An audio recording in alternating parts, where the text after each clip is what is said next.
You're listening to the Good Old Boys Fantasy Football Podcast. Now here's your hosts, Kevin, Derek, and Alex. All righty, welcome in, ladies and gentlemen, to another episode of the Good Old Boys Fantasy Football Podcast. I am Derek, and I am joined by your co-hosts, Kevin and Alex. Guys, how are we doing tonight? I'm doing great, man. Week 2's in the books. Another pretty damn successful fantasy weekend for me, so I was super happy about that. Overall, went what was it, 25 and 12 this weekend? I believe that's what I was last weekend as too. So I'm keeping up with that 66% clip. But I think they're in all the money leagues. I think I only lost in one of the money leagues this week. So I'm coming into a Tuesday pretty damn happy and ready to hammer that waiver wire. I have got an issue in our home league, the Good Old Boys League that we started, this whole podcast on. 2 weeks, there have been teams that have scored over 500 points. And if you haven't heard us talk about it, we do scoring on steroids. It used to be that 440 points, 450 points was a really, really good week. That number has been changed because of the transfer of platforms and different scoring rules that we've had. There have been 2 weeks where teams have scored over 500 points in this early season. Keep in mind, there's been 2 weeks in the season. Each time that a team has scored over 500 points, your boy has been on the losing side of that. So it's fantastic.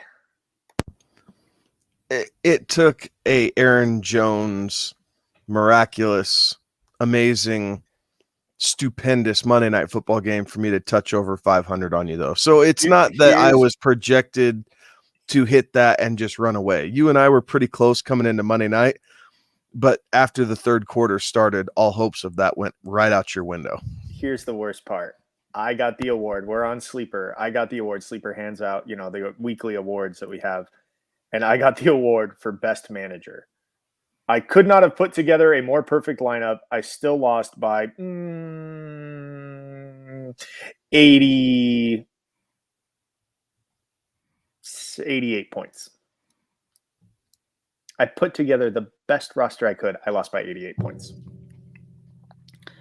Well, at least you put together your optimal lineup there, and it sounds like you might make for what purpose? But honestly, most weeks though, that's something to be said. Like, there's a lot of people who lose fantasy football seasons at a time because they don't know how to optimize their lineup. You optimized it and in a losing effort, but you can at least say, hey, I gave it everything my team had. Like, there was nothing that happened that I could have done differently. The other team just scored more points than mine did this week. Like, you don't kick yourself after that loss. It's the one where you have, in one of my leagues at work, I changed some things around and I did not think Gronk was going to go for another 2 touchdowns. So I put Kyle Pitts in thinking, okay, Pitts is coming in. They're going to be trailing. It'll be back and forth against Tampa Bay. Here we go.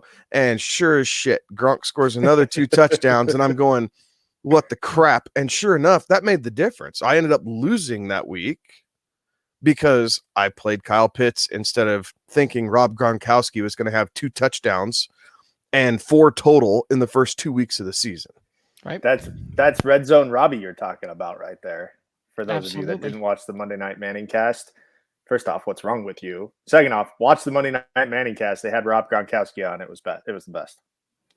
So, yeah, Alex, you could have, you could have been like me on that week 1 of the Scott Fish Bowl there. I left Gronk on the bench and had Matt Ryan in as the starting quarterback where, both of those would have been a difference-changing type of performance there. So there is something to be said about playing that optimal lineup, and while it may still hurt taking that L, it's still better than taking an L because you just messed up the lineup. I got AC this week, I think, in our home league. So bet the over on 500 points for AC this week if the trend continues. Honestly, I'm betting the over because Christian McCaffrey gets to go up against the Houston Texans on Thursday Night Football. This is a rough start to the season for the off constantly bunch. Murderers row. Yep. Welcome to. Aren't you glad that you won that championship last year?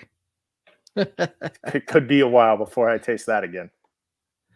So we got a comment coming in here, boys. I got eliminated in a guillotine league for not subbing out Jacobs. That is coming from Shooter Shoot Basketball Podcast. Kenny chiming in, good friend of the show. We've had him on before, and yeah, that is always rough. No, that was not in ours, but that one is always rough when you get that. We Kenny, we also went through and had the chop downs today on the Good Old Boys Guillotine League. And 2 teams met their fate today. So I do understand you. I love those guillotine leagues, though. They are a ton of fun to play with. Guys, if you haven't done so already, hop over onto YouTube real quick for us. Hit the subscribe button, hit the ring button. We do this show 3 times a week for you live during the season. And that's one of the best ways to help support this independent podcast. And we very much appreciate y'all chiming in the comment section as well. Throw out those questions. We will happily answer those for you. And Kenny's saying that he lost JT, Jacobs, Amari, and Russ. Yeah, that is rough. That is rough. Hey, but on the plus side, you don't have to worry about that league anymore. True. That is true. One fewer league to worry about. Hopefully you have enough that you can still worry about in that one you're only one. Right. All right. Another comment coming in here to start us off with. What are y'all thinking about CEH?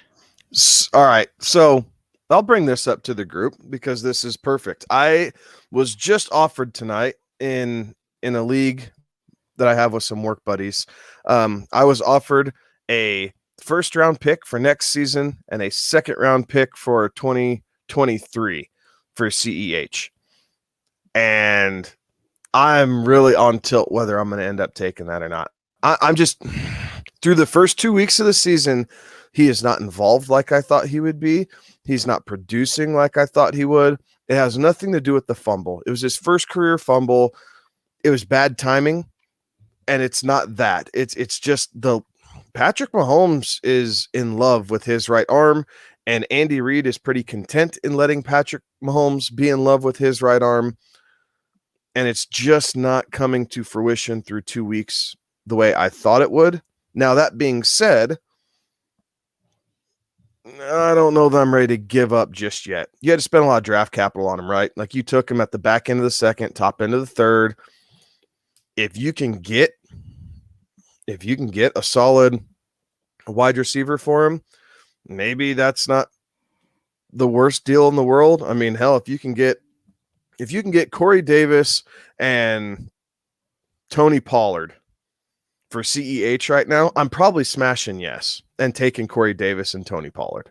Like that's where I'm at currently with CEH. But the upside still is there for him to be a top 15 back because he's in one of the more prolific offenses in the NFL. Yeah. Yeah, and in the home league there, I drafted CEH at the top of the third, and I'm still holding out hope for that one that we see a little bit of a turnaround here. But you're right, Kevin. I'm looking at these games, watching these things go through. This is not the workload I was expecting. This wasn't how I really had seen him going to be involved coming into this season. So it's one of those that I am getting a little bit more nervous. But again, we are only 2 weeks into a season. Don't panic. We see a lot of that this time of year where folks are dropping people that they shouldn't necessarily drop. We had a couple of questions come in on players that, should I drop this guy to try and pick up this guy? No, if you've got somebody with some name power, right? And CEH has a little bit of name power because he's got the draft capital behind him. You can find a trade partner in your league to make that happen instead of trying to drop him or move on there that way. Find a trade partner and get that done that way. SS Basketball Pod saying that after that guillotine chop, he's only got 8 leagues left, but his fiance loves that and saying to have a great show. Shooter Shoot Basketball Podcast, we will have a great show. Thank you for that one. Guys, let's go ahead and head on over into the recaps here of week ones. What were your takeaways? What were your surprises of week one? Or week two? Sorry, week two. I think I'm going to lead off with, are the Chiefs as good as we all think they are? Like, the Chiefs had to scratch and claw miraculously to win a game against the Cleveland Browns that Cleveland gave away just as much as Kansas City won. And then they play a Baltimore Ravens team that was coming off a short week, a Monday night overtime loss, the loss of another member of the secondary. Hell, they probably just lost another running back and no one even noticed, right? Like the Ravens were riddled with injuries, and they ran it down the Chiefs' throat the exact same way Cleveland did it in the first half.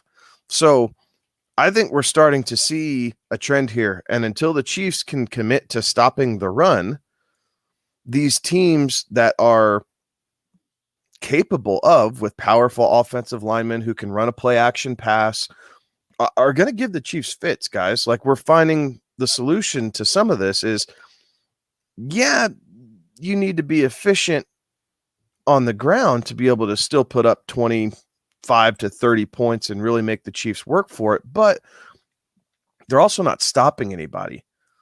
So Chubb had a great game.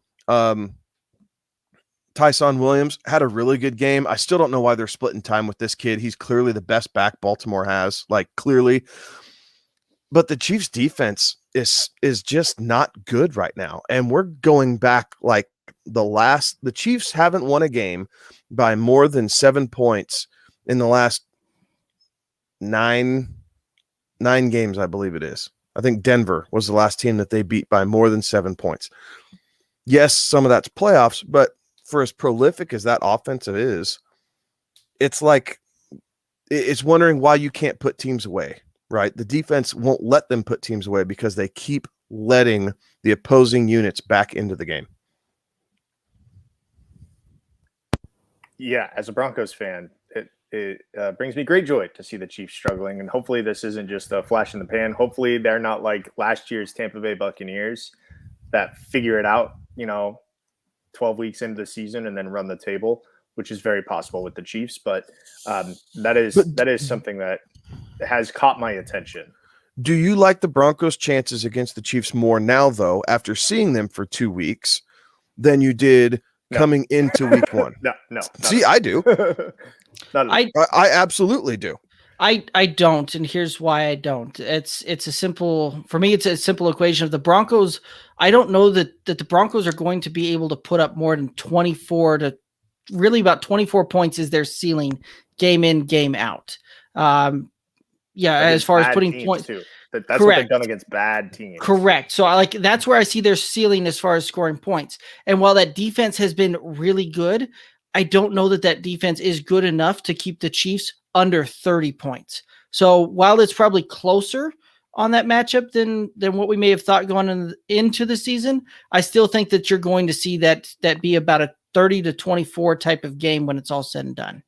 I also think there's something to be said too about, the lack of preseason work for the ones.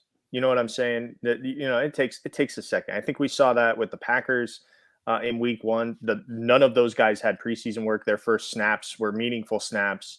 And it's kind of like, the situation last year where there was no preseason and everybody's first snaps were meaningful snaps, but that wasn't the case this year because there was a preseason and teams were allowed to, get some work in and get some game situation in when it didn't matter, it didn't count. So I think that, there's some rust, there's some things that they're working out. Good teams find a way to win those games. Okay teams will lose those games and then figure it out along the way. But the Chiefs, I think, are a good team, and they've found a way to win those games, with the exception of the close one and the heartbreaker. That they were in that game. They had every right to win that game against Baltimore. But great teams find a way to win. Okay teams, they'll find a way to lose. I think the Chiefs are closer to great than they are to okay. As for my takeaways from week 2, there is a problem in Dallas.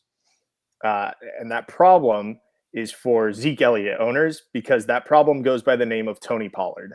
And right now, Tony Pollard looks like the best running back on the Dallas roster. And he's backed it up with his performances. So I know that a lot of Zeke fans or Zeke fantasy owners, if they were smart, they grabbed his handcuff because we know that Zeke isn't going to play a full season. It's not, I don't want to say it's his fault, but he runs violently. And when you run violently, you take violent hits. And for better or worse, you're going to miss time because of that. The body is not meant to do that. So if you were smart, you grab Tony Pollard. But now you're kind of in this situation of, would I rather start Tony Pollard? Because if you're not starting him, you're seeing all those points on your bench. So I have some questions. And I know, Kevin, you're in this boat because you are a Zeke owner and you are smart enough that you grab Tony Pollard in most of the leagues, if not all of the leagues that you have Zeke. So the question to you is, and to everybody who's got Zeke, and if you're out there, you want to chime in the comments, please do so. Which one are you going to start in week 3? Are you willing to play both? Or are you going to cut ties with one or the other and see what you can get for value and then run the risk of not having that handcuff for the rest of the season? I'm playing Zeke. If the matchup's right and I don't like the options that I have in a flex spot, I will play both, and I'm not looking to trade either one.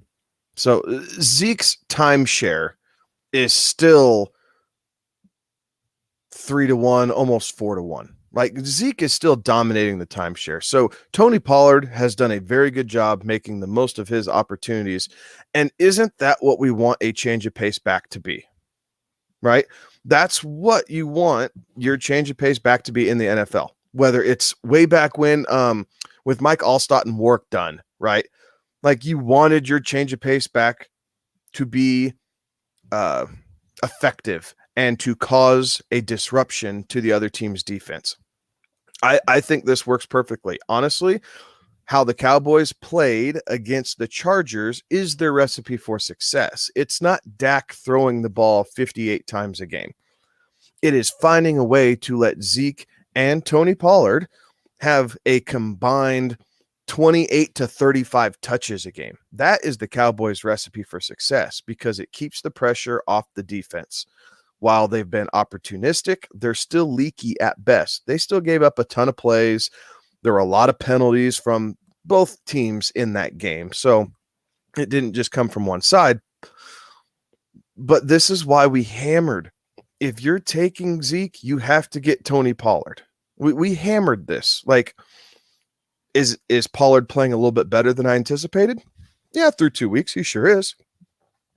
When it comes down to crunch time, who's gonna be in the game? It's gonna be Zeke, and we saw that. Tony Pollard did his damage through the third quarter. Once the fourth quarter hit, it was Zeke. It wasn't Tony Pollard making those splashes. It was Zeke who they set to run off tackle. It was Zeke who they split out between Tyrone Smith and Zach Martin running through the B gap. It wasn't Tony Pollard. So I'm not freaking out about it. But I kind of like it, honestly, because now it gives me another weapon. So if I have a receiver go down, if I have my other running back go down, I'm not freaking out and making some foolish trade to try and fill that spot in. I can survive a couple weeks playing Zeke and Tony Pollard, I think, and still have success throughout the season. Yeah. Yep, I would agree with that. I do think that that the timeshare is still going to favor Zeke. It may be a little bit more of a committee than we necessarily thought coming into it, but yeah, it really is one of those that you've got a little thunder and lightning kind of going on there, right? Like, you've got Zeke that's going to be the power back there and be able to get you the yards when you need it, type of thing.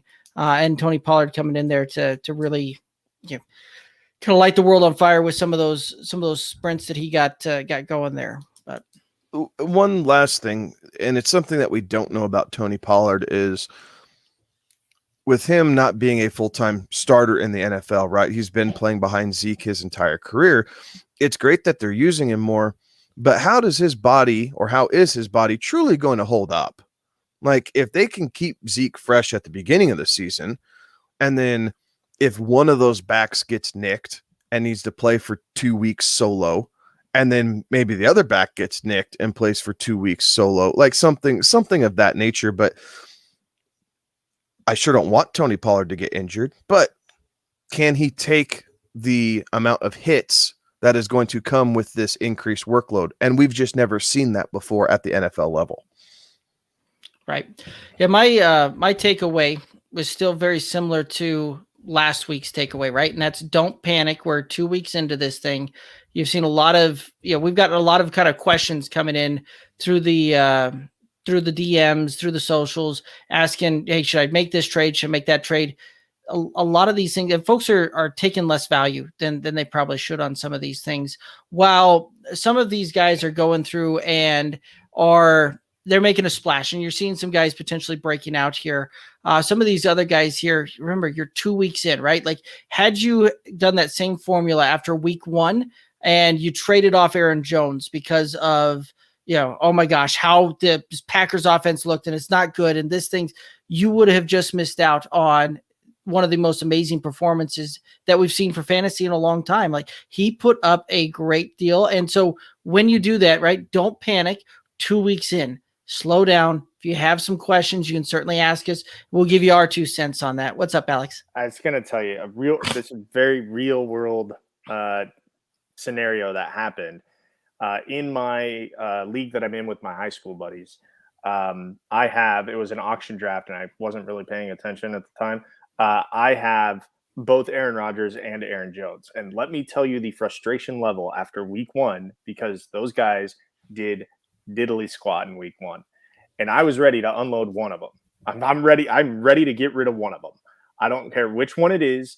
I'm ready to unload. Now, in this league, it's not a super flex league. So quarterbacks, they're out there. So quarterback isn't as valuable as a running back. So I'm looking around and I'm trying to figure out who I can shop Aaron Jones to.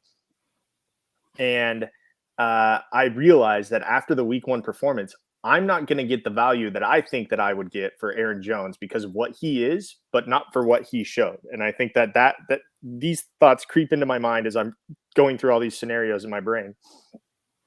I'm not going to get the return that I want out of Aaron Jones. And now I'm looking at it like, I'm not getting rid of either of these dudes. I'm going to hang on and try and ride this wave. It's a silly stack because it's a running back and a quarterback. But if Aaron Rodgers wants to do that little flip pass from the 5-yard line that counts as a touchdown pass for both he and Aaron Jones, I'll take that play all day. All day, right. I'll take that play. And that's you're speaking to that point there, and I love real world examples on that. We have a question coming in, Facebook question, and this one coming from Gail. Will Cam Newton be picked up by someone? Probably. It seemed I like was every thinking time it was flipped on Twitter. It seemed like every time I flipped on Twitter on Sunday, there was a tweet from Shepard saying another quarterback's gone down. Right. And I feel awful for Craig and our lead, who made the deal with Kevin to get Tyrod Taylor last week, gave up Calvin Ridley, which I thought was a lot. But in a super flex league, starting quarterbacks are valuable, and there are none on the waiver wire. There are no starting quarterbacks in a 12-team league super flex. And so I thought, hey, smart move, get you a quarterback because quarterbacks do score a lot in our league. And then he had Tyrod on his bench who got hurt. And then he had Tua in one of his, I think it was in a super flex spot, who had negative 0.63 points before he went out with his injury. And I tell you what, it seemed like every time I opened up my Twitter app, there was a tweet from Schefter, another quarterback's gone down. It was Baker at one point. It was, Andy Dalton at one point, who he came back and then left again. Baker's was short-lived. Tua's obviously was a game ender. But with the way that the quarterback situation is going, the only reason I think that Cam may not get picked up is because of how much he's going to cost. He's not coming in on a veteran minimum. I mean, that was pretty much what he was playing with already this season. Like, he was playing like $1 million type of contract. He's not going to do that because he now has the power, right? These teams are desperate. They want him. But you didn't see anything about any of these teams reaching out to him for a workout, right? Like, if any team was going to reach out right now, it would be the Houston Texans. Right. And they seemingly want no part of it. And remember, the reason he took this sweetheart deal with the Pats was because when he got released from Carolina, no one wanted him. Like, there is some stigma around Cam Newton, and whatever that is, but it's obviously within the NFL circles that we're not going to bring this guy in. Like, they don't think, my perception is they don't think he can throw particularly well. When he runs, it's just one more hit to that big body of his that has absorbed a ton of punishment over his career. And quite frankly, he is a shell of the MVP version of Cam Newton that we saw just 4 years ago. I'll add to that. He was on an interview somewhere. I don't know if that it was a podcast or some interview that he gave. And he was talking about, I got cut because Mac Jones could not have handled me being a backup. The Patriots didn't want to have me as a backup. I'm too big of a personality to be a backup. So I got cut.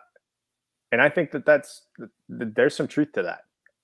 Right, like that, we were saying that last year when Carolina released him, is that if a team was going to go out and get them, he had to come in as the starter because of the fact that I don't know that that he really can play that second fiddle, right? Like some guys, like they're destined to be that backup quarterback and they're destined to be that role type of player on that. And Cam Newton is I don't know that that's his style to be the backup QB, be that guy, because he's got a big personality, right? Like won the Heisman, was the number 1 overall draft pick. Like he's got some really, really good things. Took a team to the Super Bowl, and he's got a style of play that and a personality that fits that style of play that I just don't know that you're going to see a lot of teams rushing out to try and get a quarterback that is. What we really saw last year was more of a running back type of style QB than really a passing pocket passer type of guy that threw the ball down the field. Yeah. The two teams that have had to put their starting quarterback on IR haven't even sniffed at him, in the Washington football team and now the Houston Texans. And if that doesn't tell you anything, then you need to be evaluated a little bit, because they need quarterback help. And yes, Heineke played well last Thursday night, but just in general, they need quarterback depth to go along with it. And they're content riding with the horses they have on the team and not bringing in a personality from the outside. Right. So, alrighty, guys. So let's go ahead and we're going to head on over. We've got the next segment, which is one of Alex's favorites here. And as soon as I can find the graphic here, we'll get that going. I don't know why. I'm so bad at it that it shouldn't be my favorite. It's maybe my favorite because I came up with the concept, but beyond that, I'm terrible at it. Alrighty, guys. Well, unfortunately, it doesn't look like the video file is going to play here, so we're just going to rock and roll with the pine and the shine. I don't know what music we had. Alrighty. So, guys, let's go ahead and start it off. We'll go with the pines and then the shine. So, who were your pines and how'd you do off of them? All right. My pine this week was James Robinson. I said going up against Denver's defense. I was not a favorable matchup. He had 11 carries for 47 yards, 3 catches for 17 yards. It was an okay performance. It was certainly not an RB1 performance. Derek, where did he finish? He finished with 11 carries for 47 yards. Where did he finish in the running back pecking order? Do you have that pulled up? I don't have that. Yeah, but it wasn't very good. So I would say I will take I got this one right because it was not that great of a week for James Robinson. No, it certainly wasn't. All right, James Robinson was running back 30, just FYI. Thank you. So I'll take that one. This will be a short-lived celebration until we get to the shine portion. My pine, I don't know how this ended up happening, but I missed on my pine, which was Michael Pittman. He came out of nowhere against this Rams defense, who apparently they were sleeping at the wheel a little bit, but Michael Pittman ended up 8 of 12 for 123 yards, arguably his greatest game as a professional. Just missed the end zone, but you know what? If you started him, you were starting him as a flex, maybe a wide receiver 2 if you did something weird in deep leagues, but I'm going to say I missed that one. Michael Pittman put up a hell of a performance for going up against a defense that I expected stats a third this size. Yep, he finished wide receiver 14 on the week there. Mine was Saquon Barkley, and I'm going to say that one was a hit. Finishes running back 32 on the week and 13 carries for 57 yards, 2 receptions for 12 yards. So I think I hit on that one. But how much was it like the fact that I called him to be a pine, and early in that game he rips off a 41-yarder, and that seems to be the recipe for my undoing in the Pines. I call a running back and then make a big long play. Except for at one point in that game, he had 6 carries for 39 yards, and that was after he had run the 41-yarder, which is really, really hard to do. It is hard to have 6 carries for 2 yards less than your longest run. That's damn near impossible. So Saquon did something damn near impossible on Sunday. Absolutely. Thursday. Yeah, that's what I said. You just misheard me. Yeah, that's what it was. All right. I'm going to go first, and I'm going to boast the crap out of my shine because this is the second week in a row that I have absolutely smashed the shine. Week 1, Corey Davis and his stellar performance against the Carolina Panthers. Week 2, Aaron Jones, Monday Night Football, 17 carries, 67 yards, and a touchdown, but 6 receptions, 48 yards, and 3 tutties. Aaron Jones was RB2 on the week. And absolutely smashed it for me. Yeah, 4 touchdowns. That's a heck of a performance. Okay, back to my short-lived celebration. I said my shine would be Allen Robinson against Cincinnati. He had 2 catches on 4 targets for 24 yards. He did find the end zone, which kind of a saving grace. But guys, Andy Dalton getting hurt early didn't help. Justin Fields coming in and the Chicago Bears' refusal to throw the football didn't help. After that, they had 83 passing yards combined in that game. When you subtract sacks out of passing yardage, like they do in the NFL, 83 passing yards as a team in that game. Fields had 60 passing yards. Dalton had 56. So even if you don't take sacks out, they barely bust the century mark in passing yards.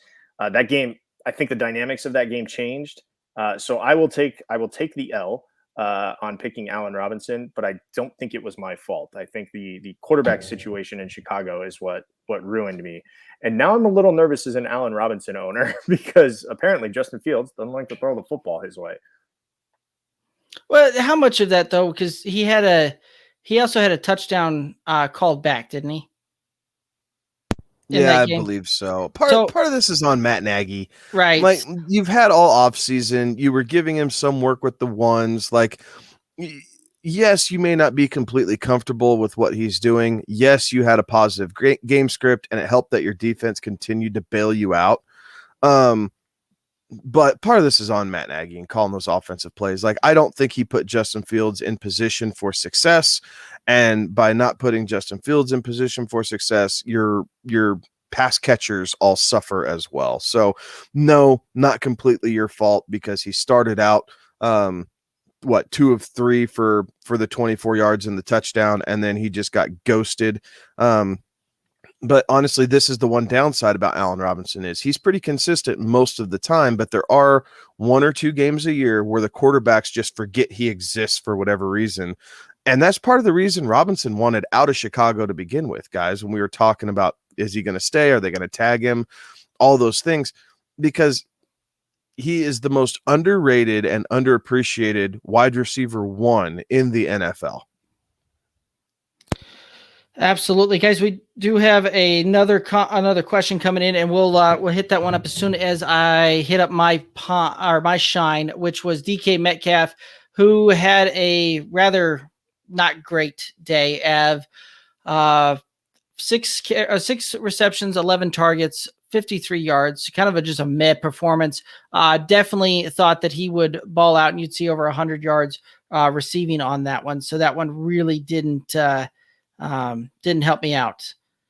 So guys, let's go ahead and head over to the comment is coming in through one of the socials here. And hey, quick question. He's in a 10-man league and someone dropped Devontae Williams. It's $100 fab league, and I'm curious how much should I spend? He still has $100 for his fab. What are your thoughts here? On his roster right now, on his bench, he has Melvin Gordon. And so this was something you sent to us early. So on his bench, on this particular question asker's bench is Melvin Gordon. And if you want to play the game, like we were kind of talking earlier about, Tony Pollard and Zeke, except for a much less explosive offense, do you want to play the game of which Broncos running back do I start? Then I would say go ahead and offer up, 15 to 20, make it an odd number so you might get a chance to win out on the fab, but somewhere in that $15 to $20 range. Otherwise, I don't think this guy really needs that help with Javonte Williams because he's got Christian McCaffrey, he's got Joe Mixon, and he's got Najee Harris. So you don't need to break the bank to get to Javonte Williams on your team, especially when you've got Melvin Gordon on the bench. Yeah, I think that feels about right. 20 to 25% of your fab budget for a guy who pretty much industry wide, we think the back end of the season is really going to explode onto the scene. Looking at the roster, honestly, I think the guy that I would drop would be Laviska Shenault. Like, I don't think this Jaguar team is impressive after watching the Broncos play him. I think that yes, they're going to be playing from a negative game script all year long, but Shenault's not a guy that I've been high on coming into this season. So for me and how the roster looks, that's the guy that I would drop to do it if that's the move you're wanting to make. Yep, and I'm kind of right there with what Kevin just said. Laviska Shenault would be my first target on the drop with that, and I'd probably be spending in that. I'd probably put $26 on the line for a fab deal. Now that being said, most likely you're not going to win that one with the 26 fab, and how most of these leagues work for a running back.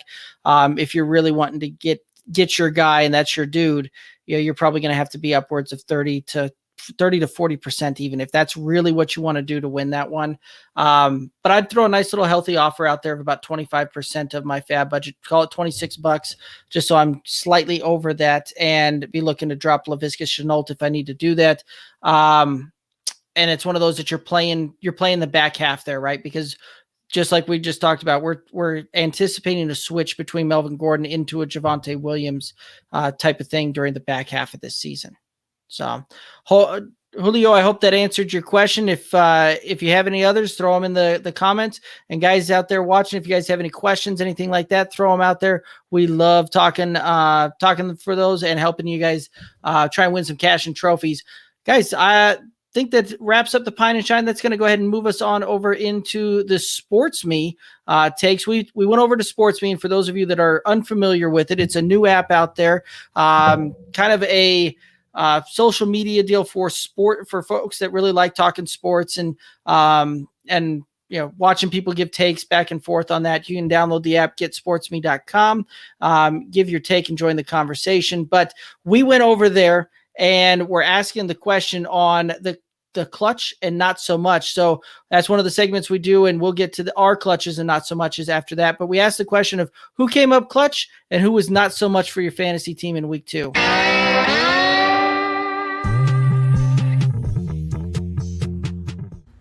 Hey, Derek. My story here won't be original, but I needed 22 points out of Aaron Jones last night.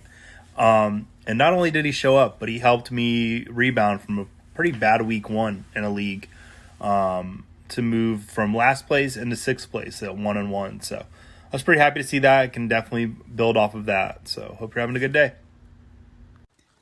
Aaron Rodgers, and I needed Derrick Henry. I need both those dudes to have unbelievable games. And they had unbelievable games. Summer, how many touchdowns did Aaron Rodgers have? He had 4. And Derrick Henry, 1 out of every 4 games, the dude just puts up the best numbers ever. and he helped me. Could have used a little more points from my wide receivers, but ultimately it was fine. What's good, sports me? So, Clutch, Rondell Moore, Tony Pollard, all these guys that were riding my bench in about 11, 12 leagues that I'm in. Yep, Sleeper thinks I'm the worst manager of all time with that weekly report. It is ugly. Yeah, lots of bench Moore, bench Pollard, bench Cortland Sutton. Ugh. I better start these guys eventually. Yeah, for me, Derrick Henry came through, and Cooper Kupp definitely came through big for me. I needed all those points too.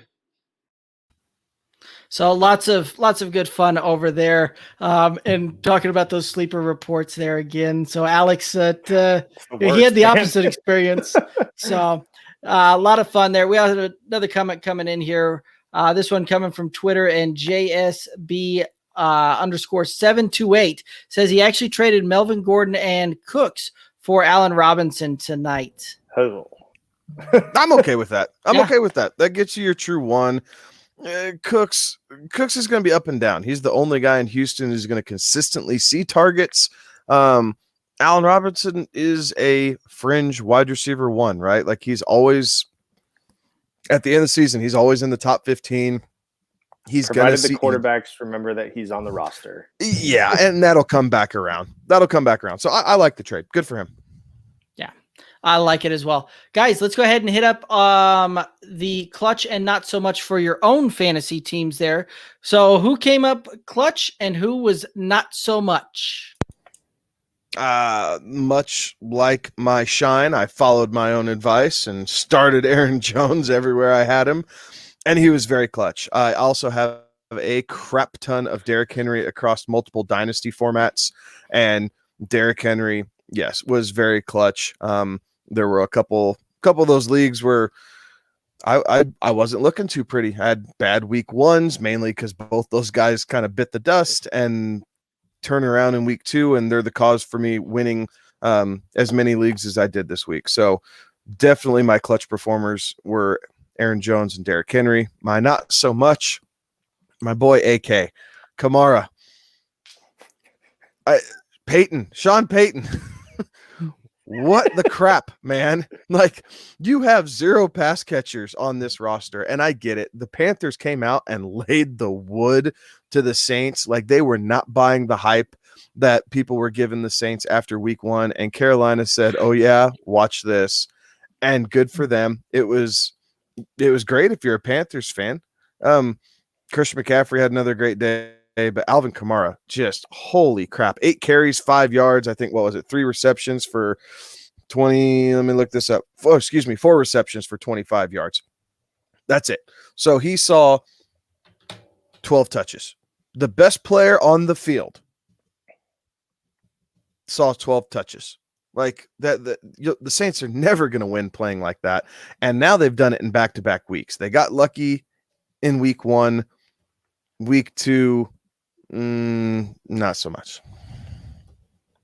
Do you think it was Alvin Kamara lighting Sean Payton's game script from last week? That's what the fire was at the Caesars Superdome today. That quite possibly could have been. I think that might. It could have been Kamara taking that game plan, lighting it on fire, and just saying "F this," and it just landed on the roof and caught the roof on fire. That's entirely possible. I would not rule that out of the realm of possibility. All right, my clutch performer, and I went to the home league for all of these, which was a losing effort, nevertheless. But clutch performer on a guy that I picked up on waivers out of desperation was Taylor Heineke for the Washington football team. Had a great performance on a short week, and being thrust into QB1. He completed 34 of his 46 pass attempts, which is great in our league because you get a point per pass attempt. Had 336 yards. Not attempt. Oh, sorry. Whatever. Had 336 yards, 2 touchdowns, did have the 1 interception, and ran the ball for like 6 yards or something, but put up a very, very good number for me. Unfortunately, it wasn't enough because I was going up against Aaron Jones on Monday night, and that stung a lot. Yeah, that one hurt. My not so much coming from my tight end room which I told Kevin early on Sunday that the reason he's going to beat me, this was before I realized that Aaron Jones was going to go for 4 touchdowns on Monday. The reason he's going to beat me is because I've gotten 0 production out of my tight end room. And my tight end room consists of Zach Ertz, which I know you guys are going to let me know about that one. He had 1 reception on 2 targets for 6 yards. And now he's ended up on the COVID list. So fun. We're really enjoying the tight end room here over the Off Constantly HQ. And it was okay because his performance happened to be better than his backup on my bench, which is Cole Comet, who had 1 reception for 0 yards.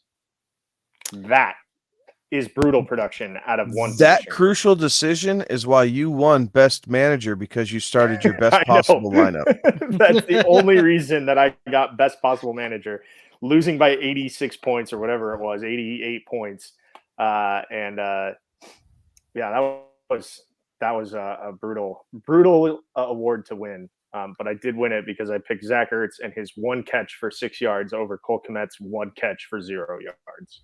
That is astounding there, good sir. Little word to the wise. Your buddy Jack Doyle's sitting on waivers, man. I know go he pick is. him up. You shut your mouth. Mouth, don't. That's next segment is waiver wire targets there, and I'm sure Alex will have a few choice pickups there when it comes to the tight end room, since he's been with looking a heartbeat and hands. That's who I'm targeting on the waiver wire this week. It's great to know. That's great to know. My clutch came from the Thursday night game. Terry McLaurin going beast mode. Sorry, that was the wrong guy, wrong position. But we'll still say that he went off 11 for 14, 107 and 1 touchdown. But not so much came from the Sunday night game. And that was Clyde Edwards-Helaire, only 13 carries for 46 yards and a fumble. So definitely not so much there, but I had enough firepower to make it through on the rest of those positions. So ended up pulling that one out and still getting a W there. Waiver wire targets, where we're heading now. Guys, what are your thoughts for some waiver wire targets out there? Super flex leagues, you got to be at least looking at David Mills, right? Like Tyrod's on the IR, so you have at least 3 weeks with this guy as Houston's starting quarterback.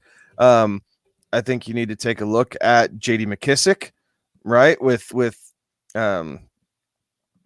Gibson not really producing like we thought he would at this high level. McKissick had a big Thursday night game. Heineke seems to look for him quite a bit, so I think that's a sneaky running back ad. Cordell Patterson is another guy. I'm not giving so much weight to Cordell Patterson, guys. Like, I think that was the game script because of playing Tampa Bay. I don't know that that's their week in and week out go-to. So he's on there, but he's not a guy that I'm spending like more than $2 worth of fab budget on, quite frankly. And then tight ends, a sneaky tight end play, Albert O out for the Broncos. Like, he's been seeing, 5 or 6 targets a game. He's gotten into the end zone. Like, Teddy obviously trusts him. So there's a sneaky deep sleeper at tight end. Then you still have the likes of Jack Doyle, who's out there. Dawson Knox, who caught a touchdown this past weekend. In a lot of leagues, Anthony Fertzker is back on the waiver just because he had a crappy week 1 and then was sat in week 2. So there's a couple options there for tight end for you there, Alex, if you are so inclined to listen. Yeah, I would also add to this the waiver wire that pay attention to what's going on in Miami, and Jacoby Brissette would be somebody that you may want to look into. While they're saying that maybe Tua may not miss time, it's a rib injury, guys, and I mean, you don't realize how much you use or you will feel those ribs when you're trying to throw a pass, or maybe, standing in the pocket while there's a 300-pound, 6'5" guy trying to destroy your ribs again. So pay attention to the injury news that's coming out of Miami. Last I'm seeing here is that it may not make him miss time, but I don't know that that's going to be the case. So Jacoby Brissette would be somebody to also keep in mind if you're in, one of those deep leagues, super flex league, and you need a starting quarterback in that super flex spot. Yeah. All right, so a couple others ones in a 1 QB type of league. There's a couple of interesting names out there that have been having some decent performances, right? Daniel Jones, Derek Carr, and even Teddy Bridgewater are all around about the 15 to 20% rostered range in single QB leagues. So keep an eye out on all of those. Daniel Jones has been putting up some very good performances in a single QB league where you're doing some streaming of the quarterback. That would actually be my top target for that. He's got a juicy matchup against Atlanta, and he is the RB1 for New York as well. So certainly a way to put up some double points out of the QB position there. Kevin already hit up a lot of what I would tell you as far as running backs went through. And with the tight ends, a couple of other guys to keep an eye out that are less than 50% rostered. Austin Hooper is still less than 50% rostered, and Cleveland right now is in need of some pass catching options there, with Jarvis Landry hitting the IR earlier today. Odell Beckham still not out there. So yeah, Austin Hooper could be a potential waiver wire target there as well. Guys, any other thoughts here for the waiver wire? I think Rondell Moore is a guy that you want to take a look at, being a part of that Arizona high-powered offense. Obviously had a big week. He's leading the league in yards after the catch right now, so you get to pick up that yak. Quintez Cephas, the Detroit Lions wide receiver, had a decent first half, at least, against the Green Bay Packers. The second half, he kind of fell off a little bit, but again, the Packers are going to be playing from a negative game script a lot this season. So TJ Hawkinson can't catch them all. So he's another option. And here's a sneaky one that people may not be paying attention to, but might be worth $1 if you're scrounging for running backs. Jaquez Patrick is the new San Francisco 49er that just got signed to the team. They picked him up off the the Cincinnati Bengals practice squad. With Trey Sermon down with a concussion, Jermichael Hasty's banged up, Mitchell got dinged up just a little bit. He missed a little bit of time in the middle of that game too. They have to hand the ball off to somebody. It's a run-first team, and you're not going to let Jimmy G go out and throw it 50 times a game. So maybe not, plug and play, but he is a guy that if you're hurting for running back depth, you stash him, you see how it plays for a week or two, and maybe he ends up playing a strong role for the Niners. So he's an option out there as well. Yep. Another thought on that Niners team there as well is you've got Jeff Wilson that should be coming off of the IR soon. A lot of leagues that he is not rostered, wasn't drafted because of the time missed. This is the time of year, if you're in one of those leagues, to start kind of looking at some of that and potentially adding him, especially if you have like an IR slot, something like that, where you can stash him, because when he comes back, I think he'll get a very healthy role in this offense as well. So the Yeti Express saying it's the San Fran roulette. I would absolutely agree with you on that one. Not wrong. He's not No, wrong. you're not wrong. Another question coming in. This one from Cash's Stylist. Cash, welcome back. Do appreciate you tuning in to us. I know this is a couple of times we've had some questions from you, and every time we appreciate them. Sup, gents, how do you all feel about trading Tyson Williams and Robert Tonyan for Logan Thomas and Javonte Williams? On paper, I can see why you like it. In actuality, I think it's 6 in one hand, half a dozen in the other, honestly. Like, I don't think you're getting any sort of significant improvement one side or the other. Logan Thomas is still the third option on that Washington team. That's about where Tonyan is with Green Bay. Tyson Williams at least gets first crack at all these running back reps. Javonte Williams is still truly in a split carry mode. So I think Tyson Williams will emerge being more of the dominant ball carrier as the season goes on. So I would hold on to him personally. Because Logan Thomas and Javonte Williams in a redraft league don't do it for me right now. Yeah, I would lean. To me, the best player in this deal is Tyson Williams. Right now, the best player in this deal is Tyson Williams. And when I'm evaluating a trade, I always look for who got the best player in the deal. Sometimes the complementary pieces will help. But to me, when this is position for position, straight up, I think the best player in the deal is Tyson Williams right now, and so that's the side that I would lean towards. So I'm not sure that I like if you're getting Tyson Williams, that's a great deal for you. If you're giving him up, I would maybe reevaluate. So if memory serves right, because I think Cassius has sent in his roster to us previously, and if memory serves right, Tyson Williams, like this was one of those that we were like, was this like a 6-man league? And it was a 10-man league, and he did some amazing things with that roster. So if memory serves right, Tyson Williams is like the 5th back on here. So I actually kind of like the move because of the fact that, again, I don't know from what we've seen on Baltimore that you're going to see Tyson Williams really get a dominant role there. But I do like Javonte Williams for the back half of the season. So I like the move from that aspect. And to be perfectly honest with you, Cash, I could argue it either way. A couple of other comments coming in here. From Jay Gonzalez, trade Miles Sanders and Higgins for Metcalf. Alex, this is actually this is perfect. So for everybody that we'll peel the curtain back here a little bit. And earlier today, there was a trade suggestion that came in for us to evaluate, to ask who we thought won the trade, things like that. DK Metcalf was involved in that. And Alex actually had a very interesting take on that. So Alex, I'm going to let you kick this one off with, would you trade Miles Sanders and Rashad Higgins for, or I'm sorry, that's probably T. Higgins. I'm going to say it's probably T. Higgins. Yeah. Would you trade Miles Sanders and T. Higgins for Metcalf? All right. So I went and did a numbers dive because I said, and I meant to include in the text when I replied back, was Metcalf isn't a wide receiver 1. And then I meant to include the Ducks because I know that people were going to be coming for my head on that take. Here's the deal. On this Seattle team, yes, DK Metcalf is a very valuable asset and a very good receiver. But the receiver that you want on Seattle's offense, he goes by the name of Tyler Lockett, and that's the other side.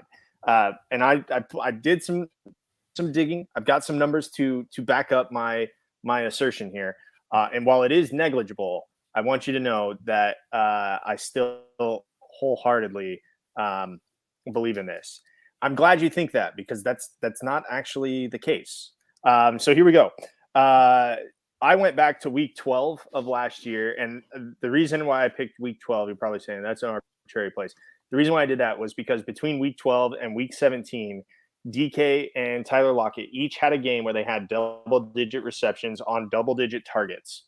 And so that's why I picked week 12 from last year, go up through the first 2 weeks of this year. So last year, from week 12 in the regular season through week 17, where Tyler Lockett had an amazing game. For fantasy purposes, it doesn't really work, but we still count those numbers when we're doing evaluations on the player's stats regardless, right? So week 17 stats count, even though you may not be playing fantasy football in week 17. If you are, stop playing fantasy football the last week of the season. It will ruin friendships. So here we go. Tyler Lockett had 33 catches through weeks 12 through 17, the last 6 weeks of the season, right? 33 catches on 44 targets, 306 yards, 2 touchdowns. Those 2 touchdowns, by the way, both came in week 17, where he had 12 catches on 14 targets for 90 yards and the 2 tutties. DK Metcalf, he had 35 catches on 52 targets for 441 yards and 1 touchdown. So he had 1 less touchdown. He had 140 more yards on 2 extra catches. Yeah, that did happen. I hold on. Let's add in this year's stats. The Yeti Express, who said, I owned Russ and Lockett last year. Wilson had a huge decline along with Lockett. That did happen. It also, Metcalf declined. That whole team declined, right? 2 games this year, Tyler Lockett has 12 receptions on 16 targets, 278 yards, and 3 touchdowns. DK this year has 10 catches on 16 targets, 113 yards, and 1 touchdown. So through 8 games, basically half a season, right? That's what we're looking at. Through 8 games, Tyler Lockett has 45 catches on 60 targets for 584 yards, 5 touchdowns. DK Metcalf, 45 catches on 68 targets, 559 yards. So he's got less yards and 2 touchdowns.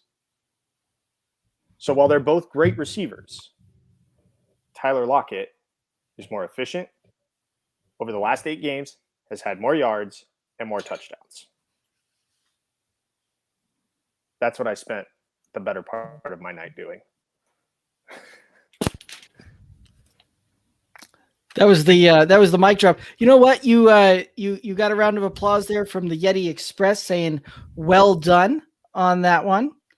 So Kevin, I know that you had another side of a take on the DK Metcalf side of things. So what are your thoughts here? Oh, I love me some DK. I love me some DK. And you do love the DK, don't you? Ooh, funny. So while teams are playing up on DK, Lockett is getting behind them. This whole thing will balance out, right? Like we saw this last year. They started out on Lockett. That's where DK took off. Then they shifted over. Now Lockett's taking out. Like this is what happens when you have 2 really good receivers. You got to pick your poison. After 2 weeks and seeing all the deep balls that Russ is throwing, defenses are going to start playing back. You're going to see some more cover 3 against Seattle, so they're probably going to start running the ball a little bit more, honestly. But what it does is it allows DK to play in space because they're going to be playing back. They're going to be worried about the deep ball. So I like DK. Russ has 2 modes, right? You have your first 10 weeks of Russell Wilson and in your last 7-8 weeks of Russell Wilson. And you kind of see that spike around week 8, 9, 10, and then Russ kind of falls off a cliff. You're not wrong. Yeti, you're getting ahead of the show doc here, Yeti. Quit jumping ahead on the show notes. So all that being said, I like DK. I like the big body receivers. Like when I'm going after a wide receiver 1, I want the true X. I want the big bodied guy. I want the guy who's going to be able to high point footballs. And quite frankly, DK is just as fast as Tyler Lockett. They're just having him run different types of routes because he's bigger and can absorb some of that over the middle stuff. So for me, as long as you have the running back depth, and not that Miles Sanders is great running back depth, but if you can get Debo for Miles Sanders and T. Higgins, I do it. I do it. For me personally, yes, DK is the number 1. Yes, Lockett has seen more targets recently. That's fine. But I'm telling you, Russ is taking what the defense is giving him. And the reason he's taking Tyler Lockett is because everyone realizes that DK is the number 1 and they're trying their best to shut him down. Yes, I would agree with that one as well. And Alex, I think you and I came to the decision that we were going to agree to disagree on that one back when it's a valid argument. Back in the Seattle side of things when we were talking preseason when we were doing the evaluations on those teams. So I think that I think you guys both make some great arguments there, and I think we'll see some things come to light. And personally, I'd probably take the DK side there, just because I think the upside is coming there. Another question coming in: would you guys trade Maclaurin for CeeDee Lamb? Ooh. And I guess I would ask if for R on the YouTube, is that a dynasty league? Is that a redraft league? It doesn't matter to me. I wouldn't trade McLaurin. If Terry McLaurin's going to continue to see 11 to 14 targets a week, you got to stay with Terry McLaurin. Like he's the true pass catcher for that Washington team, and Heineke likes feeding him the ball. I truly believe that Fitzpatrick, who loves forcing the ball down the field, will be the exact same way. Like you can see huge numbers out of Terry McLaurin this year. And as much as I like CD Lamb, there's a lot of mouths to feed in that Dallas offense, right? Like we saw what happened week 1. CD looked great because they needed to pass, and that's how the game script looked. Week 2, not so much. CD still was in the offense, but we saw Amari Cooper disappear. It was definitely more focused around Zeke and Tony Pollard. So I think I'm keeping McLaurin in a redraft league. Honestly, I like CD Lamb a crap ton, but Terry McLaurin's the true alpha there, and it's hard to give up a true alpha for a guy who's playing 1B. I think the question you got to ask yourself, is like, how many times do you think Terry McLaurin just had? What was the target? 14. 11 to 14. So he just had a game where he had 14 targets. That's possible with Terry McLaurin. Are we ever going to see a game where CD gets targeted 14 times by Dak? Oh, absolutely. How about week 1 this season? He did. Okay. How many of those did he catch? Not 11. How many drops did he have? He had a couple. I think he was 8. I think he was 8 of 14 with 2 drops and a tutty. Yeah. So it was a very McLaurin is the safer play. And actually, you know what? Thank you, Yeti Express, chiming in there. He's 7 of 15. Okay. Yeah, and what did we say that Dallas was not going to do? Throw the ball 58 times ever again? Well, I said that wasn't the recipe for success. Correct. I'm not putting it past Mike McCarthy to let him air it out 60 times a game. Right. It's just not how Dallas is going to get back into the playoffs. Right. So, and the reason I asked if it was for Dynasty or if it was redraft is redraft. I'm sticking with Terry McLaurin on this one. Dynasty, I'm probably pulling the trigger for CD Lamb on that one, just because I see the, I see bigger things for CD down the road. But luckily in the home league, I don't have to make that decision because both of them are rostered on my team and can't be happier about that one. So, hope we answered your question there. Guys, let's go ahead and head on over into the Thursday night game. We got the Panthers going to the Texans. Panthers are favored by 7.5. The over-under on this one's 44. What are your thoughts on this game? Okay, so I will take the Panthers to cover the 7.5, and I think they might hit the over by themselves. So I am taking the over 44, Panthers to cover 7.5. I'm going to take the Panthers to cover as well, but I'm going to take the under. I don't think Houston's going to be able to do squat. And quite frankly, once this game gets out of reach, you're going to see starters exit this game rather quickly for Carolina. You're not going to risk injury to Christian McCaffrey. Chuba Hubbard's going to go in and get some run. Obviously you can't pull every single receiver for the Panthers, but you could see DJ Moore and Robbie Anderson exit fairly early and let Terrence Marshall and the cast of characters behind them kind of take over there in the fourth quarter or part of the fourth quarter. So because I don't think Houston's going to move the ball very well, this could get out of hand at 30-3, and you're just going to see starters exit the game. Yeah, you very well could be right about that, because the Panthers defense actually looks legit this year. They seem to be much improved on that side of the ball. That was one of the downsides you saw in previous years.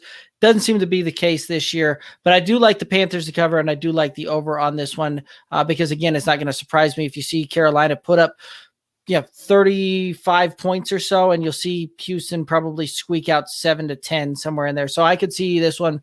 They set that line very well as far as I'm concerned on that one. Here's an interesting question for y'all. We've seen this play out in years past with the guy behind Tyrod Taylor. Happened first with Baker, happened again with Herbert. Are we seeing anything for Davis Mills? I think Davis Mills is going to have to find a way to win a game or two, and I just don't see this happening. Like, the stars can't be aligned that much against Tyrod Taylor. He's not going up against the number 1 overall draft pick in Baker Mayfield. He doesn't have a trainer jamming a needle into his lung and puncturing it, and then leading the way for Justin Herbert. Like Tyrod, I think Tyrod's safe at this point. Houston understands they don't want to be the laughing stock of the NFL. They know that they have some rebuilding to do, but they don't want to be a laughing stock while they're doing it. So I think Tyrod's safe because he looked good. He looked good for a game and a half, right? Until he got hurt. Tyrod looked really good. He was hitting the deep ball. He was moving around a little bit. Like he was actually a reason to watch the Texans be semi-entertaining. And good Lord, man, if he doesn't come back, you might see like 5,000 people show up at Reliant Stadium in Houston. By the way, if he does, and I remember we did this at the beginning of the season where we did our, comeback player of the year, would have been a great candidate for this. Unfortunately, that's maybe next year. Maybe next year he gets comeback player of the year. Derek, you brought up the two quarterbacks that replaced Tyrod Taylor. Was the number 1 overall draft pick in Baker Mayfield, a first-round draft pick in Justin Herbert. Number 6 overall. Davis Mills is neither of those things. He is not Correct. the number 1 overall pick. He is not number 6 overall. He's not a first round. He's not even a second-round draft pick. He's a third-round draft pick out of Stanford. The school notoriously known for producing really great quarterbacks. Andrew Luck and John Elway excluded. I don't think this is going to be the curse of Tyrod when it comes to this quarterback being the one that supplants him and makes the Houston Texans forget about Tyrod. I think they'll be begging for Tyrod to come back. You very well may be right. I just wanted to bring it up there because it was an interesting thought. Alrighty, guys. One other question coming in here from the Yeti Express. Random question. How high are you guys on Jalen Hurts in Dynasty? Dynasty, I don't know that I'm that high on him long term because I don't think the Eagles think that that's necessarily their guy with all the talks that we've seen coming through. This season, coming into it, I was pretty high on him. I saw him being a top 10 type of QB, but long term, I don't know that he's really going to get the shot. I think he's fine. I think he's got his rookie deal, right? He's got his rookie deal to play out. If there's any indication of how the Eagles like to do their quarterbacks, they like to sign him to a massive extension, then bench their quarterback and then trade him away the following season. So I still think Jalen Hurts is a starting quarterback in the NFL, whether it's with the Eagles or with another team somewhere in the Midwest, for instance. We'll just see if he goes on the replacing Carson Wentz tour. I think Jalen Hurts has to find a way to win these closely contested games, right? This game against San Francisco at home is a game that franchise quarterbacks find a way to win those games. Jalen Hurts isn't quite there yet. Yes, he's dynamic on the ground. Yes, he can cause havoc for defensive coordinators, but where he struggles most is in negative game script. And so he has to improve upon that before the Eagles are going to do anything about solidifying him as their franchise quarterback going forward. You know what would be a good idea for Jalen Hurts in negative game script is to, teams usually play back and try to defend, the deep shot because they don't care if you're going to move the ball, dink and dunk it down the field. Perhaps, throwing the football to a tight end would be a good idea. Perhaps Zach Ertz would be a great option for him to throw to. Yeah, and Alex would be a big fan of that for his fantasy roster there as well. All right, so Cassius Silas chimed in and asking, speaking of Herbert, how do y'all see the rest of the season shaking out for him? I see him shaking out just fine. I think he'll have a good finish. I hope it's good. I drafted him in the first round because I freaked out in our good old boys league. Yeah, Oh, hell yeah. You have him as your QB2. That's for Hurts. Herbert will be Hurts. Hurts is a great QB2 also. Yeah, Hurts is great. in Dynasty. On the Herbert side of things, he'll be just fine. We saw him checking down and using Austin Eckler a bit more. Mike Williams has done a good job. We've kind of seen a reemergence of him as a consistent fantasy contributor, playing his role as kind of the X on the Chargers. So Herbert's going to be fine. They just need to get through, again, another team that didn't play anybody in the preseason, so they're working through this. No need to panic. Absolutely. All right, guys, let's go ahead and head over into the Pine and Shine for week 3. Who do you got for your Pines and your Shines going into the week 3 matchups? All right, I will start with my Pine. And while I've not, I think I'm 50% right now on the season on the Pines, or at least in Pine and Shine altogether. I feel pretty good about this one. Coming off of a 4 interception performance, I'm picking Zach Wilson to have another bad week. So if you've got Zach Wilson as a quarterback, look for a different option. The Denver Broncos defense is one of the bright spots of this season for Broncos fans. They've got the 4th best pass defense in terms of yards in the NFL this season. So teams are struggling. And granted, they've played Daniel Jones and Trevor Lawrence. So not great quarterbacks have done not great things against them. I would put Zach Wilson in the not great quarterback category right now. And they don't do good things against this Denver Broncos defense. So Zach Wilson should find his way to your bench this week. Probably some good advice. My Pine is going to be Daryl Henderson. I know he's a little banged up, but even if he plays, I'm not necessarily looking to play him. He is going up against Tampa Bay. Tampa Bay, as we know, has a very, very good defense and giving up the 3rd lowest points against running backs this year. And you just see it every game. They just, you're unable to get anything going with them. So I am pining the Daryl Henderson, and moreover, probably pining the Rams running backs on that one. My Pine for the week is going to be Debo Samuel, who has been off to a really hot start here to start the season, but he has not faced Jair Alexander. And for those of you who don't follow defensive football all that much, Alexander is probably a top 3 cornerback in this league. He is a true shutdown guy. And I think that's who they're going to have on Debo throughout the game. So it's going to be tough sledding for Debo. And for that reason, he is going to be on my Pine list this week. I like it. Alex, the Yeti Express is agreeing with you on your Pine there, saying Zach Wilson was his least favorite QB. BYU played the 63rd toughest schedule, and he looked bad against Coastal Carolina. Wasn't a high school prospect until his senior year.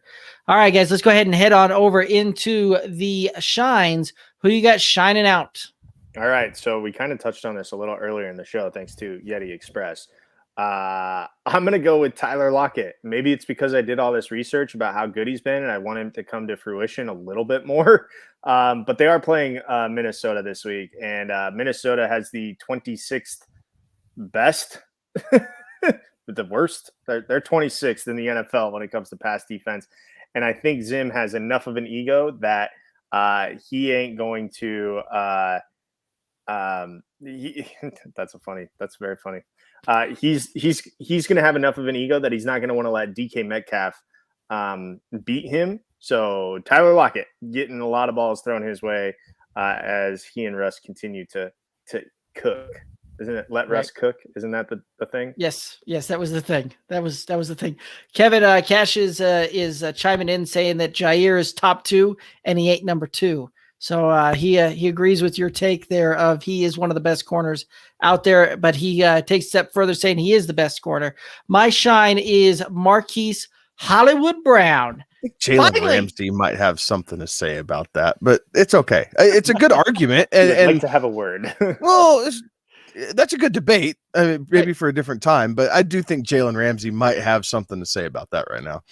Actually, we can chime that one up right around when we get to the Phillip Rivers first ballot Hall of Fame debate that we'll do this coming up. That's no debate. It's not a debate.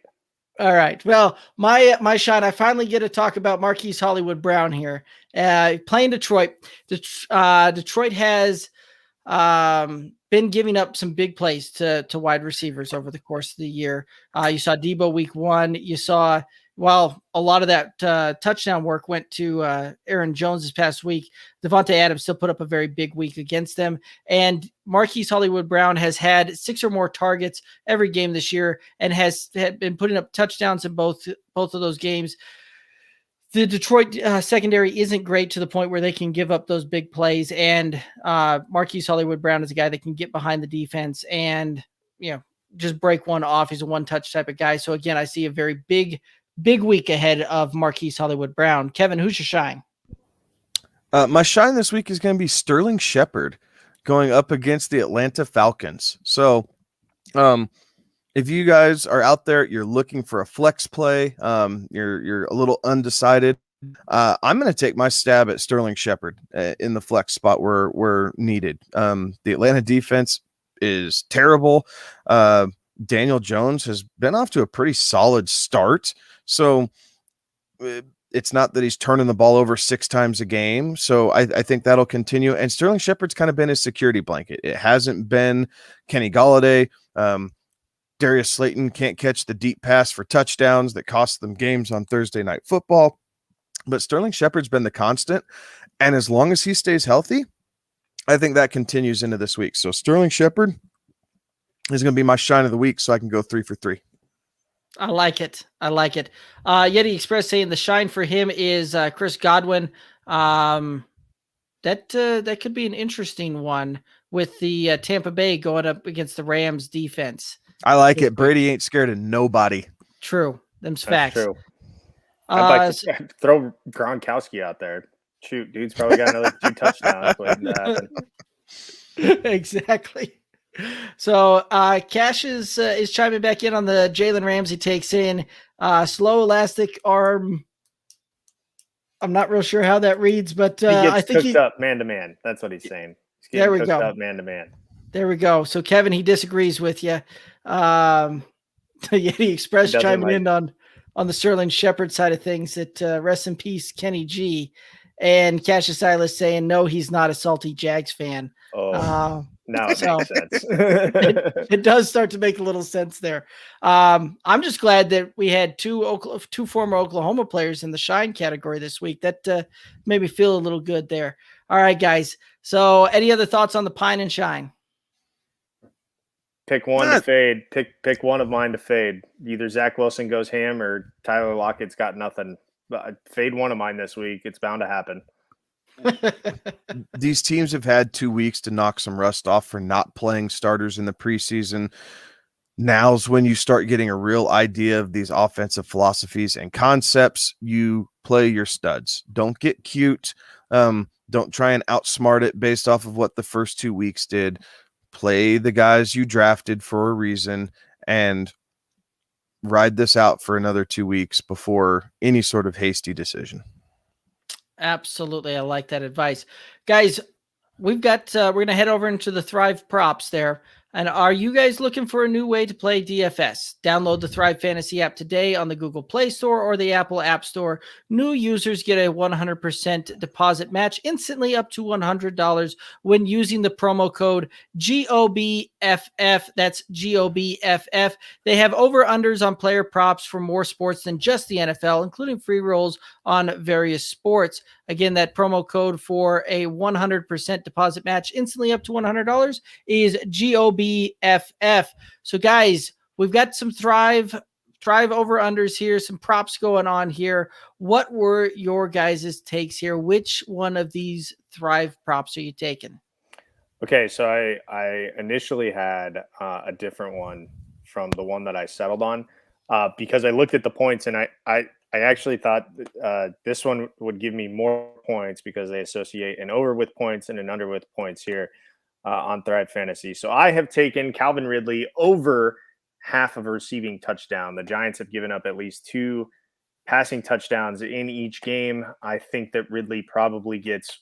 I think that that the Falcons probably have 3 or 4 passing touchdowns in this game, and Ridley gets at least one of them. So that one would get me like 115 points. Meanwhile, the under would get you less points. So I don't think Thrive Fantasy thinks that Ridley's going to get a touchdown, but take the over on half a receiving touchdown for Calvin Ridley.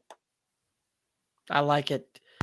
Kevin, what was your matchup you're taking? I am going to take Jared Goff over 1.5 total passing touchdowns. I think that because the Lions are playing from a negative game script, we saw that they still fight, guys. Like Dan Campbell has this team motivated to fight. They know that they're not the most talented team, but they're not going to roll over for anybody, at least at this point in the season. TJ Hawkinson has been showing very, very well from the tight end position. We saw Cephas make some pretty good plays on the outside. Amon-Ra St. Brown is getting involved, on top of the fact that you still have Swift and Williams coming out of the backfield. So there's a lot of options here for Goff when they get in negative game script for him to throw the ball probably another 40 times as they try and keep pace with this Baltimore running attack. And I think he finds the end zone twice through the air. Very well could be. I like that. The Thrive points, the reason why I switched was because they think the over is going to hit on that one. The under is worth more points, but I still think you're going to get points if you take the over there. Absolutely. So I took Lamar Jackson over 286.5 passing and rushing yards, going up against that Detroit Lions, defense there. I just see him, putting up 300 total yards when it's all said and done, whether it's passing, whether it's rushing, whether it's a combination. So I'll take the easy one there. Got to give it to you, Alex. You're 2-0 right now on the, on those Thrive props there. Kevin and I are both sitting 1-1. So good for you, sir. And guys, we've got a couple of comments here, a couple of questions coming in. So we'll go ahead and hit some of those up. Cassius Stylus is saying, my guy Kevin's is a Dogs fan. And yes, he is. Go Dogs. Go Dogs. Boomer sooner. But all right. Yeti Express saying he's seen a lot of DFS love for the Lions early, and it makes me puke, but I get it. They've been having some very interesting matchups and some very, if you've been playing some of those and you've been doing some of those props, they've been hitting for you. And it's been kind of nice there. But oh yeah, what do you got, Kevin? Just going. Baltimore made me think about this. What a murderer's row of tight ends Baltimore's faced to start the year. Oh. They had Darren Waller to open the season. They follow it up with Travis Kelce, and then you get TJ Hawkinson. Like if the Lions can't script how to get Hawkinson open based off of watching the first 2 weeks of game film, that's when you need to be worrying about your coaching staff, because they've seen everything now between Waller and Kelce. You've seen just about every route that you could possibly throw out for a tight end and what works and what doesn't against this Baltimore team. TJ Hawkinson should absolutely feast in this game. I would agree with you. And Cash is saying sick him. For who? I would say that's directed towards Kevin. It's me. Exactly. Alrighty, so we've got a couple of questions in here as well. And so Cole on YouTube is saying start Swift, Williams, or Henderson if healthy. That's an easy one for me. You're benching Daryl Henderson. I called that on my pine a little bit ago. Can you only choose? Who are you starting? Can you only choose one? You're benching Henderson, but who are you starting? If it's just the one. If I'm starting, I'm going to go DeAndre Swift. Again, yeah. Defense. Okay. So the question then becomes, right, like, how do you see that thing playing out? Do you see Tyson Williams really being in there in the third and fourth quarter? Because I do believe that you're going to see that, see them up by quite a bit there. And are you going to see them run that guy that's looked to be the best back? Or are you going to see them potentially go to a Lat Murray, Lev Bell, Devonta Freeman type of thing and let those guys just wear the tread on the tires? It's the same argument on the opposite side for Swift, though, ain't it? If Detroit's down big, don't you play Jamal Williams and save your? You could, but I think your starting running back. I think you'll see both of them on the field and being used interchangeably, like we've seen the last 2 weeks. I like Swift for the PPR aspect. Mm-hmm. I think that's probably what tilts it in that favor. Like we saw him with 11 targets in week 1, and so I won't argue with anybody too much if they say Tyson Williams. Yeah, like I'm not going to argue with people if they want to start Tyson Williams, but being a full PPR, I think Swift will probably have five catches, which makes up for, obviously 50 yards worth of production that Tyson Williams is going to see from the ground, because he might see a ball thrown his way, but it's not going to be much. Yeah. That's kind of where I see it, is he's probably going to get, not much there. You'll see probably 50, 60 yards on the ground, but DeAndre Swift will probably see between 30 and 40 yards on the ground and probably get 5-6 catches when it's all said and done for another 30, 40 yards type of thing is how I see that one playing out there. So another question coming in. Traded Darren Waller, Corey Davis, and Miles Sanders for Antonio Gibson, DJ Moore, and Tonyan yesterday. Who won the trade? Ooh. Right now, the Darren Waller side. Yeah. The guy who got Waller, Davis. Miles Sanders, Antonio Gibson. I mean, Miles Sanders is not. I mean, he's Kenneth Gainwell is going to be a problem for Miles Sanders. We're seeing that, and just the Philly offense needs to figure some things out before I get back on the Miles Sanders train. But Darren Waller is a very good tight end option. And Corey Davis has been pretty stinking good. So I would say that side got the win. The upside of Gibson is appealing, right? Like I don't think any of us believe that Gibson has reached his potential in this Washington offense this season. So there's definitely some allure there. I like DJ Moore. He seems to be kind of the clear number one for Sam Darnold at this point. So I can see where this makes some sense, right? If you feel like you're upgrading at running back with Gibson over Miles Sanders, okay, and you feel like you're upgrading at a consistent wide receiver one with DJ Moore over a guy that you would play in the flex most weeks with Corey Davis, okay, fine. And then you take the downgrade at tight end. So I can see where this fits a roster. Man, oh man, like you have to be damn sure about a trade where without a doubt you're giving up the best player. And there's a whole lot of upside and hope than there is sure things. And the sure thing is Darren Waller saw 19 targets in week 1. There was a little bit of reduction in week 2, but the Raiders didn't really need it. They were running the ball more against Pittsburgh towards the tail end. They weren't in the shootout that they were with Baltimore at the tail end of the Monday night game. So I can see both sides, but I like the Waller side slightly more. Cashes would agree with that as well. Chiming in here, I think the other dude did. You'll be straight, though. It just matters how your roster shakes out, and you'll be filling roster holes. So again, I think you're streaming tight ends now, right? Yeah. And that's what it is. You go from trying to stream a wide receiver maybe on a bad matchup with Corey Davis to now you're streaming tight ends. So all's not lost. You can absolutely make up the points, especially if Gibson comes to fruition. Well, and you look at it too, Antonio Gibson has actually, so one of the things last year that set him apart was he was hyper efficient for scoring touchdowns as far as, touchdowns per carry type of thing. This year, the opposite has held true where he's actually way under efficient. Not a very good grammatical sense there, but regardless, you get my point. So the efficiency, I think, will pick up as the season goes along. He's not necessarily utilized in the way that many of us had hoped that he had been in both the passing game and the total touches that he's getting in that Christian McCaffrey role that we kept hearing coming out of the Washington football team.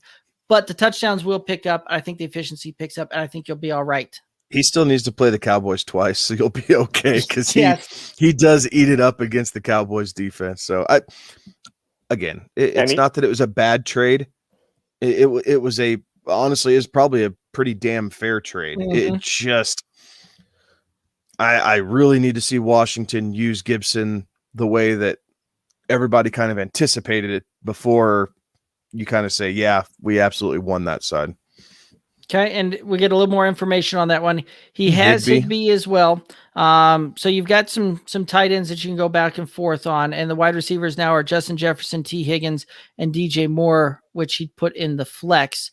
So, yeah, your wide receiver core is looking pretty solid there because I think you'll see Justin Jefferson pick up as the season carries along, and DJ Moore is showing out what I thought we would have seen last year kind of coming with that breakout. But what other thoughts you got there? No, I think that makes sense. He's solid at wide receiver. Jefferson's going to continue to see it. DJ Moore, like we said, he's kind of the clear number one in Carolina. and T. Higgins, honestly, T. Higgins is probably your flex. It's not DJ, but that's neither here nor there. Just chatter. You change it week to week just based off when the games are played. So yep, you'll be fine. Higbee and Tanyan, that's a pretty good tight end pairing to switch in and out based off of matchups. So overall, I do think you'll be sitting all right. Yep, I like it. And I will say, though, don't be surprised if Darren Waller goes ham in week 12. Because that is when I play him next? Him again. Yeah, write it up now.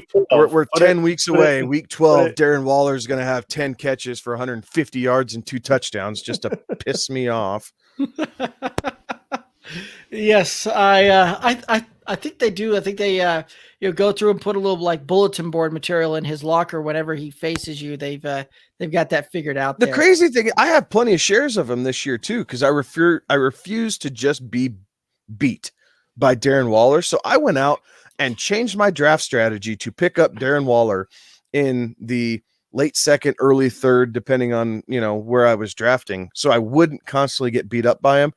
And week 1, I faced Darren Waller and he smokes me. I'm like, you son of a bitch. Another little bit more information coming in from Ryan on that team is running backs now are Dalvin Cook, Antonio Gibson, Myles Gaskin. I kind of like that roster construction there. Yeah, I like it. Yeah, I like it. I like it a lot. So very cool. Well, guys, I do believe that's going to take us down to the end of this. Any final thoughts for the viewers and listeners? Seriously, don't panic. Watch the Monday Manning cast. It is the best thing on television on Monday night. Again, no idea what was happening in the game except for after Rodgers threaded that football to Robert Tonyan for that touchdown pass, Peyton Manning about lost his mind. It was unbelievable watching those guys watch great quarterbacks. It's so much fun. Watch the Manning cast on Monday night. If you don't have a dog in the fight, watch the Manning cast. I like it. Kevin, any final thoughts there? No. We're still early. Don't panic. Have some fun with it. Hit the waiver wire. Always be looking. Even if your roster construction you feel like is as perfect as can be, don't ever give up on the waiver wire. You never know what someone's willing to drop and what you can pick up to help strengthen your roster. So don't give up on that.